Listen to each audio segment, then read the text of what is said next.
The original Hostel was an interesting enough idea, based on a supposedly true, incredibly disturbing story coming out of Thailand. The second Hostel took the base idea of the original hit movie and attempted to branch out into further world building by giving us a more detailed look into the villainous organization and its participants. But the third Hostel, well, the third Hostel sorta just does whatever it wants. And badly. Which is why it isn't surprising to learn that this installment is the only one out of the trilogy that wasn't directed by the director of the original two, Eli Roth, but instead Scott Spiegel. As Eli had already previously stated, his philosophy is that no film series should go beyond 2 installments. Scott himself had been involved in a handful of great movies, most notably helping to write the screenplay of Evil Dead 2, being childhood friends with Sam Raimi and Bruce Campbell, as well as introducing Quentin Tarantino to a producer who would supposedly help get the classic Reservoir Dogs made. But the problem with Hostel 3 is that it just doesn't quite hit the mark.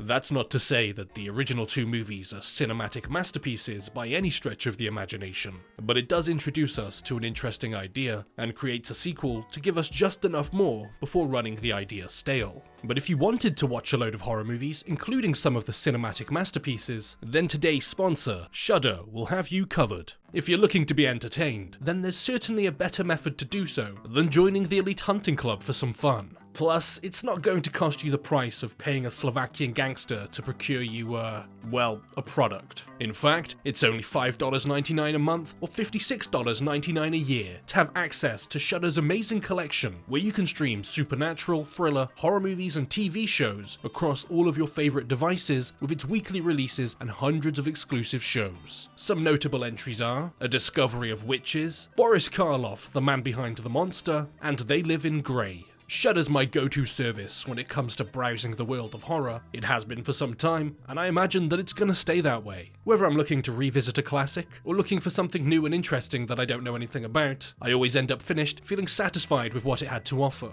Because with its vast variety of ever-expanding ad-free content, it really is the perfect place for horror buffs like us. It gets streaming the best horror, thriller, and supernatural content, because Shudder's expertly curated collection includes must-see titles like VHS 94, The Boy Behind the Door, and Psycho Goreman. Plus, it's got all of the best horror documentaries and the hit Creepshow TV series from executive producer Greg Nicotero of The Walking Dead. So if you're interested in what it's got to offer, try Shudder for 30 days now by going to shudder.com, that is shudder.com, and using promo code BIGWILL.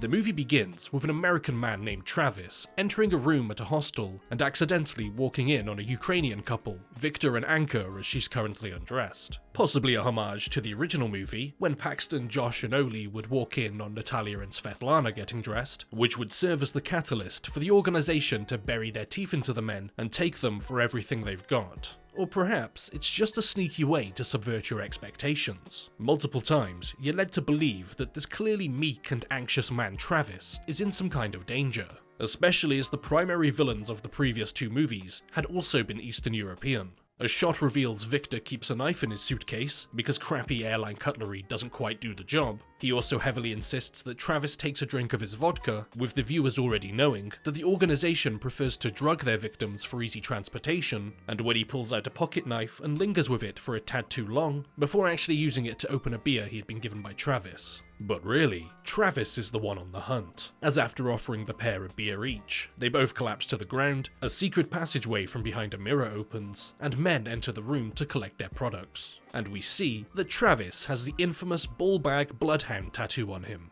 We see that they're actually in Las Vegas now, meaning that either the Elite Hunting Club organization have packed up their things and relocated, or that the story has been entirely retconned. Perhaps it's just a way to avoid further controversy with the Slovakian people after the unrest caused by the original 2 movies, or perhaps even a way to make the primary audience of this movie, Westerners, to feel even more uncomfortable, knowing that this could be happening in their very backyard. That is, if your very own backyard is an old, run-down, dilapidated warehouse out in the middle of the Nevada desert. We're then introduced to the third movie's main cast of characters, Carter and Scott, as Carter has arrived to take Scott away on his final trip as an unmarried man as they head to Vegas for his bachelor party, where they meet up with their buddies Justin and Mike. We see the captured man Victor waking up in his cell as he's held captive in an old derelict building, because it just wouldn't be a Hostel movie without an old derelict building now. They must really like the smell of old musty damp rooms. Scared and confused about what's going on here, Victor can only look on in horror as two guards enter the room and forcefully remove Anka from her cage and take her away.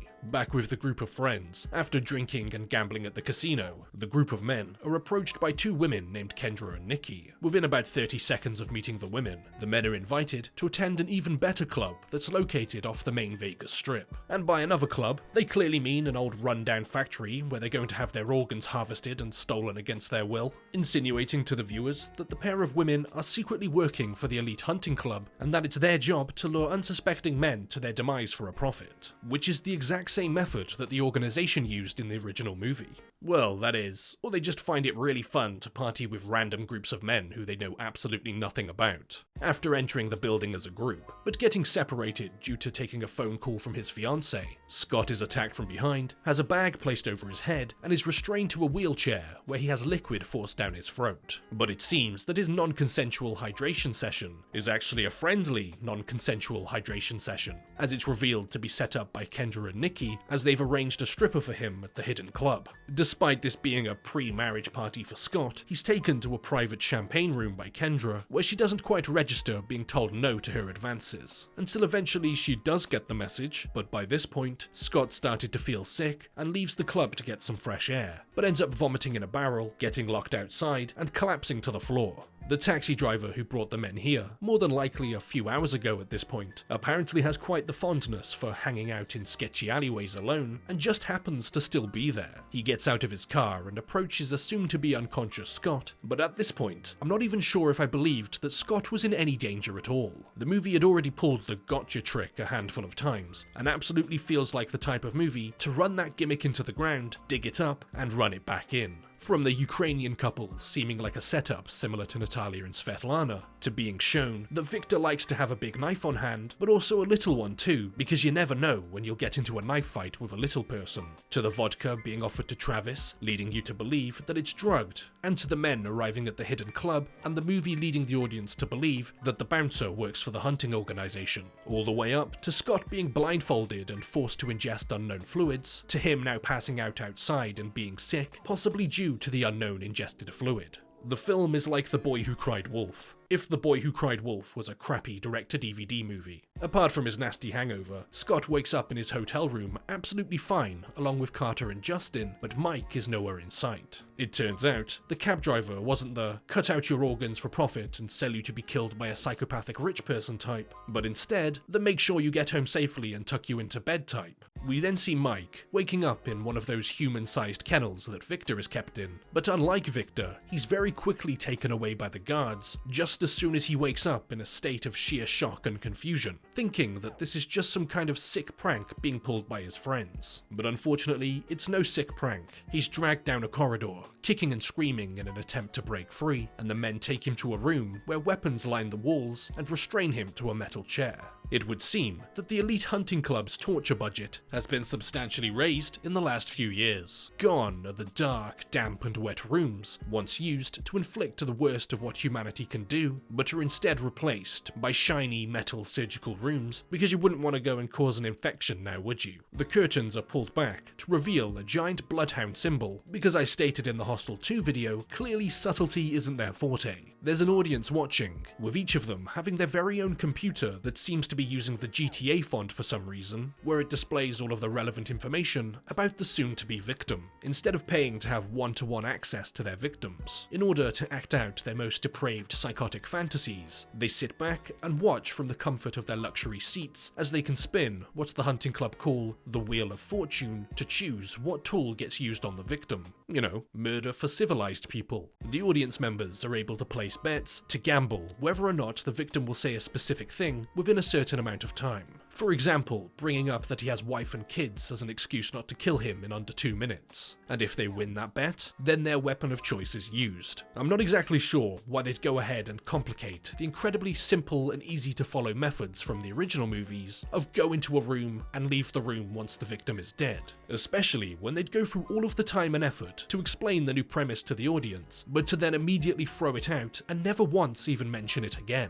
It's almost as if the simplicity of Hostel's original premise was already a good enough reason to get the viewer interested. I don't know about you, but I find it far more disturbing to see a 9-to-5, clean-cut, everyday businessman with a family, kids and white picket fence to reveal his true self and indulge in his selfish, sick fantasies out of view and judgment of the public. To see a bunch of rich people playing a demented version of Spin the Bottle, Mike's terrorized with a power drill for a while, leading me to think that perhaps we've got another homage on our hands, referencing the time where Josh found himself being repeatedly given multiple new holes where he shouldn't have holes. But instead, the man turns his attention to the scalpel and decides to slowly peel away his face, giving a new meaning to the term facelift. And as the Leatherface fetishist displays his work to the crowd, they all break out in applause. After a while of waiting around the hotel for Mike to show up, Justin eventually remembers that Nikki, the girl who left with Mike, actually gave him her business card. So using nothing but an email address, Justin's able to track down her real address, insinuating that this is not his first time stalking women.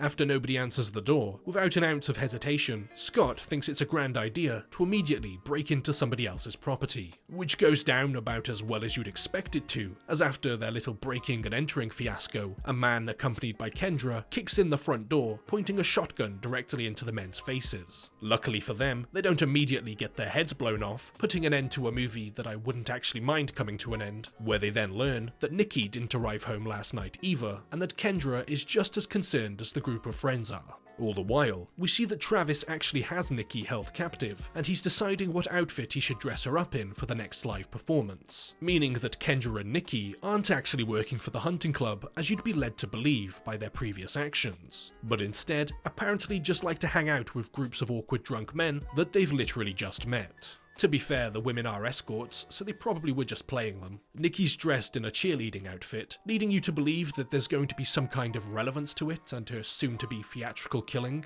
But no, I guess Travis just has a thing for cheerleaders. Cheerleaders getting killed. She's taken to the same room as Mike and restrained to a chair, and this is when I noticed that they've actually changed the colours of the iconic protective suits that the club members wear. Not that it's really a big deal or anything, but the thing is, the box art has the original colours that appeared in the previous 2 movies, yet they're somewhat absent here. Nikki's repeatedly sprayed in the mouth and around the face with some sort of unknown substance, before a container is revealed, which happens to be crawling with cockroaches. The man begins to torment Nikki with a single cockroach, perhaps the least threatening thing in a room full of threatening things, and when he's done, he fills up a container with them, flips Nikki onto her back, and proceeds to pour the cockroaches all over her body. The cockroaches, looking like something directly out of an early PS2 game's cutscene, find themselves attracted to the liquid and begin funneling their way down the woman's throat, because for some reason I guess she just didn't think to close her mouth, presumably choking her to death in the process, or perhaps just making her really full from her non-consensual meal.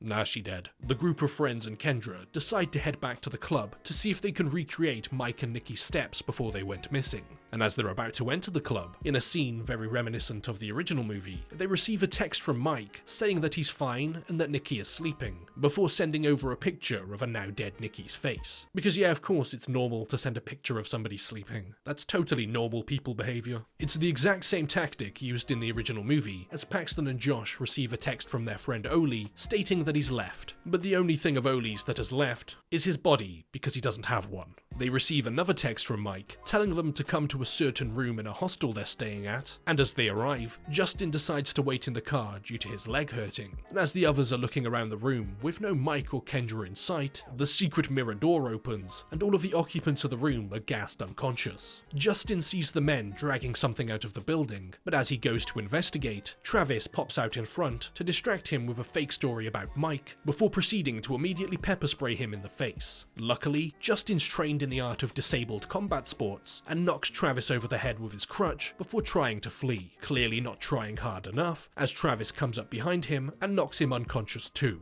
and for some strange reason, as he's dragging Justin down the road, his 90% plastic crutches begin to spark against the asphalt. Maybe it's secretly a pyromancer staff. All of the men and Kendra begin to wake up in the cages, not exactly sure what's going on, and we see that the guards have entered to come and take Justin away. But as they're about to leave the room with him, Carter takes off his shirt to reveal that he's actually part of the elite hunting organization, and that he too has a ball bag tattoo on him. So I guess Carter's a bad guy now. I would say that's an excellent plot twist, perfectly foreshadowed by subtle actions and things Carter has said throughout the duration of the movie, and now it finally makes sense to understand his true motives. Except I won't say that, because none of that happened. He went from being exactly like the rest of the men to Mr. Bad Guy in the span of 5 seconds. Me: Mum, can I have an M. Night Shyamalan twist, please? Mum: we have an M. Night Shyamalan twist at home. The M. Night Shyamalan twist at home. Carter's taken to see the real leader of the organization, as Travis is just the second in command, and Sasha's looking a little different these days. He apologizes to Carter for the mix-up, but he tells him that his friends are going to be taken as collateral damage due to the whole fiasco,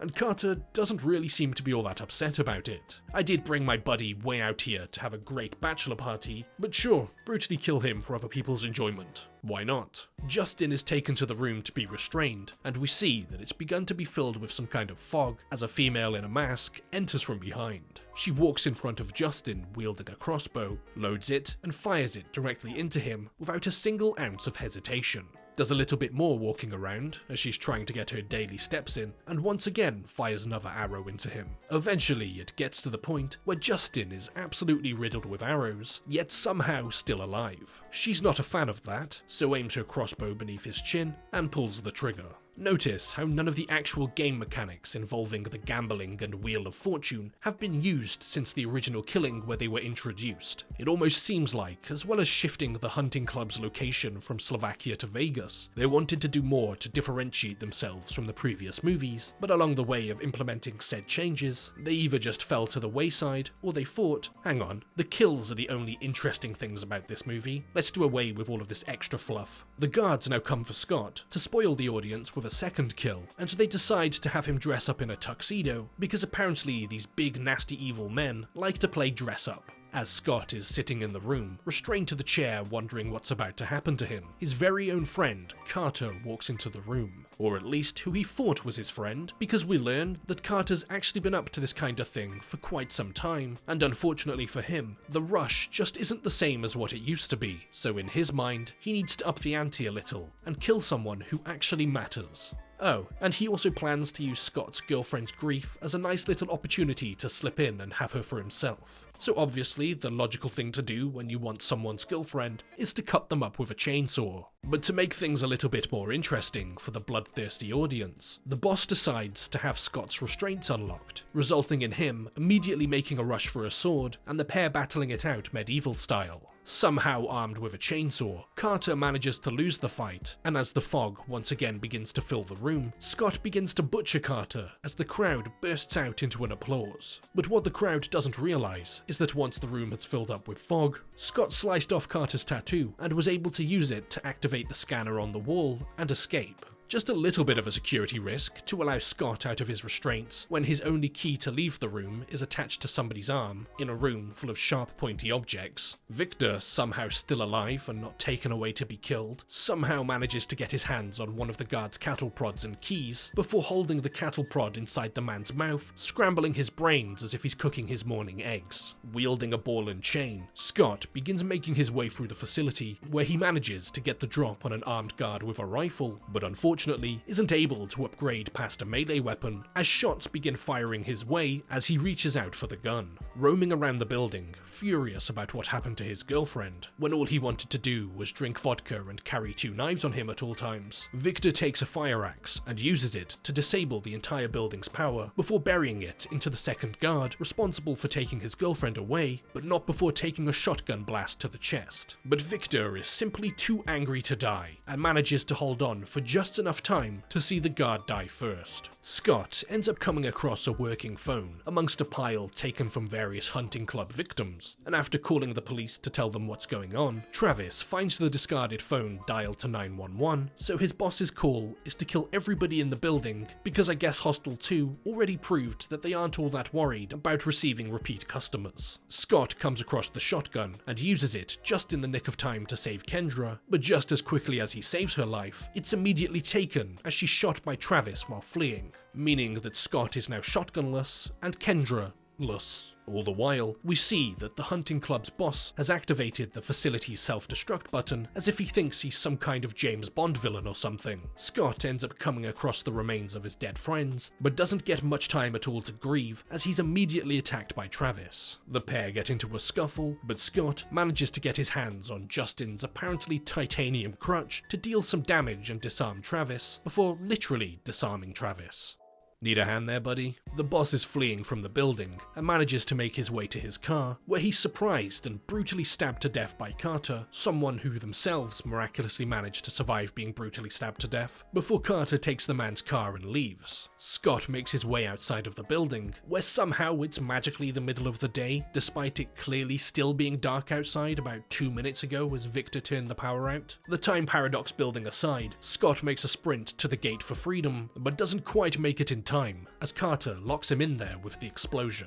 Believing Scott to be dead, Carter returns home to normal civilization to live happily ever after with Scott's fiancée as she grieves the loss of her soon-to-be husband. But there's one slight issue with his plan. Scott survived. They tie him up and drag him into the garage that they've converted to their own little room of fun, where Scott chooses this rather menacing piece of equipment that I can't quite tell if it was designed for cutting up grass or human body parts.